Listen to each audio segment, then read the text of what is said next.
irregular period என்னதான் பண்றது? உங்க பிரச்சனைகளை கட்டுப்படுத்த லயன் டேட் சிரப் தினமும் 2 ஸ்பூன். பேரறிஞர் பெருந்தகை அண்ணா அவர்களின் நினைவு நாள் இன்று மதுரை மாநகரில் அம்மா மக்கள் முன்னேற்ற கழகம் சார்பாக நாங்கள் பேரறிஞர் அண்ணா அவர்களுக்கு மாலை அணிவித்து மரியாதை செய்திருக்கிறோம்.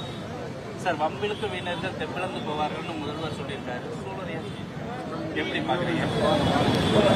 அவர்கிட்ட வம்பலுக்கும் வீணர்கள் தெம்பிழந்து போவார்கள்ங்கிறாரு.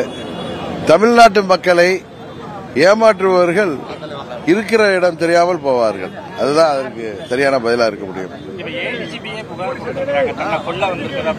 யாரு? ஏடிஜிபி கல்பனாய்க்கு அங்க தீ பிடிச்சது வந்து அவங்க அறையில தீ பிடிச்சது ஏசி செஞ்சுட்டாங்க. இதுதான் தமிழ்நாட்டில் ஒரு ஏடிஜிபி கூட புகார் கொடுக்கிற அளவுக்கு சட்டம் ஒழுங்கு எப்படி இருக்கிறது என்பதற்கு ஒரு உதாரணம். குறிப்பாக பெண்களுக்கு எதிரான குற்றங்கள், பெண்களுக்கு பாதுகாப்பு இல்லை, அனைத்து தரப்பு மக்களுக்கும் பாதுகாப்பு இல்லை, போதை மருந்து பழக்கம் பட்டி தொட்டி எல்லாம் கொடிகட்டி பறக்கிறது. இதுபோல பல்வேறு சமூக விரோத செயல்கள், கூலிப்படைகள், 5000த்திற்கும் 10,000த்திற்கும் யார் உயிரையும் எடுக்கின்ற கூலிப்படைகள், போதை மருந்து பழக்கத்தால் இளைஞர்கள் இன்றைக்கு பாழாகி கொண்டிருக்கிறார்கள். இந்த ஆட்சியில வெறும் விளம்பரம் ஒன்றை கொடுத்துக் கொண்டு இந்த ஆட்சி போய் கொண்டிருக்கிறது. இதற்கு 26 சட்டமன்ற பொது தேர்தல் தமிழ்நாடு மக்கள் நல்லதொரு முடிவை இந்த ஆட்சிக்கு தருவார்கள். நல்ல முடிவு வரும் நம்புறீங்க. ஆனா உங்க கூட்டணியில வெளியிடப்பட்ட பட்ஜெட்ல தமிழ்நாடுங்கிற பேரே இல்லையே. நான் நேற்று விருதுநகர்ல என்ன கேட்டப்ப சொன்னேன், இதற்கு முன்படி இருந்த ஆட்சிகள்லயும் ஏன் 2004 14 வரைக்கும் இருந்த திமுக கூட்டணியில் இருந்த அந்த யூஎஃப் கவர்மெண்ட், அதுல மன்மோகன் சிங் தலைமையிலான ஆட்சியில அந்த 10 ஆண்டுகள்ல நீங்க ஒவ்வொரு ஆண்டு 2004 5லிருந்து 2013 14 வரைக்கும் பாருங்க, 2-3 முறை தான் தமிழ்நாட்டின் பெயர் மென்ஷன் ஆயிருக்கு. பொதுவா ஒரு மத்திய அரசாங்கம் பட்ஜெட் அறிவிச்சுன்னா அது அனைத்து மாநிலங்களுக்கும் பொதுவானது. பல்வேறு திட்டங்களை அறிவிச்சிருக்காங்க. இங்க இருக்கிற இந்த கையாளாகாத ஆட்சியாளர்கள் அவர்களால் ஒன்றும் நிதியை சரியான முறையில் கையாள முடியவில்லை. அவர்களுடைய வெளிநாட்டு முதலீடுகளை ஈர்க்க முடியவில்லை. இங்கே அவர்களால் சரிவர ஆட்சி செய்ய முடியவில்லைங்கிற காரணத்தினால இது போன்ற ஒரு புது பொருளையே இந்த 2-3 ஆண்டுகளாக கிளப்பிக் கொண்டிருக்கிறார்கள். 14ஆம் ஆண்டிலிருந்து திரு மோடி அவர்களின் ஆட்சியில் 10 ஆண்டுகளில் பல்வேறு திட்டங்கள் தமிழ்நாட்டுக்கு கொடுக்கப்பட்டிருக்கிறது.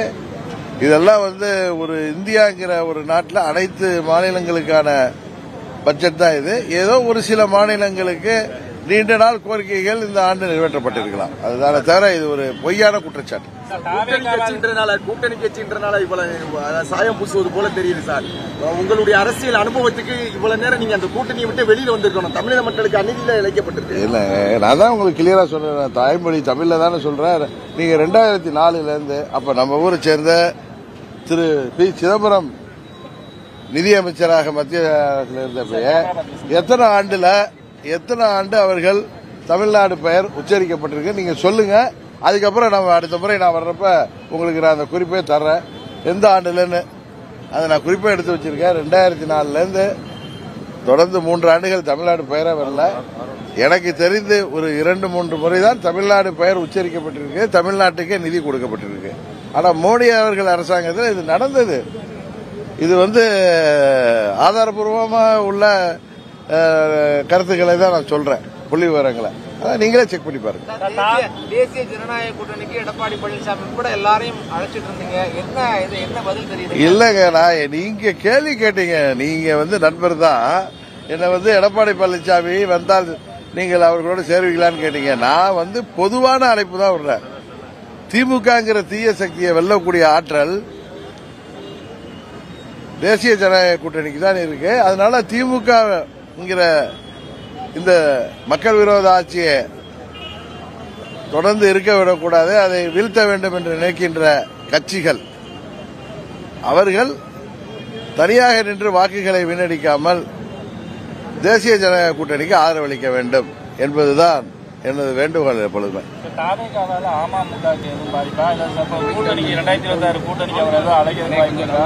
நான் தான் ஏற்கனவே சொன்னேன், கிளிப்பில்ல மாதிரி சொல்லிட்டு இருக்கேன், திரும்ப திரும்ப சொல்லிட்டு இருக்கேன்.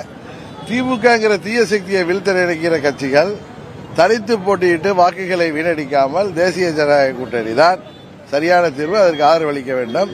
அதுபோல எந்த கட்சியாலும் அம்மாவின் தொண்டர்களுக்கு பாதிப்பில்லை.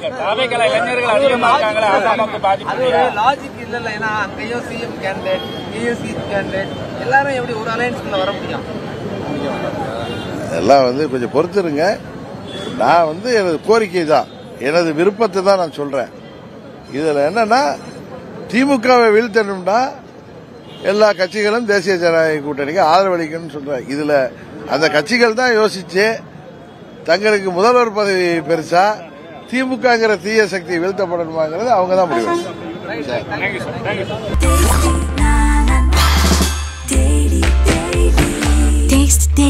Taste the Daily.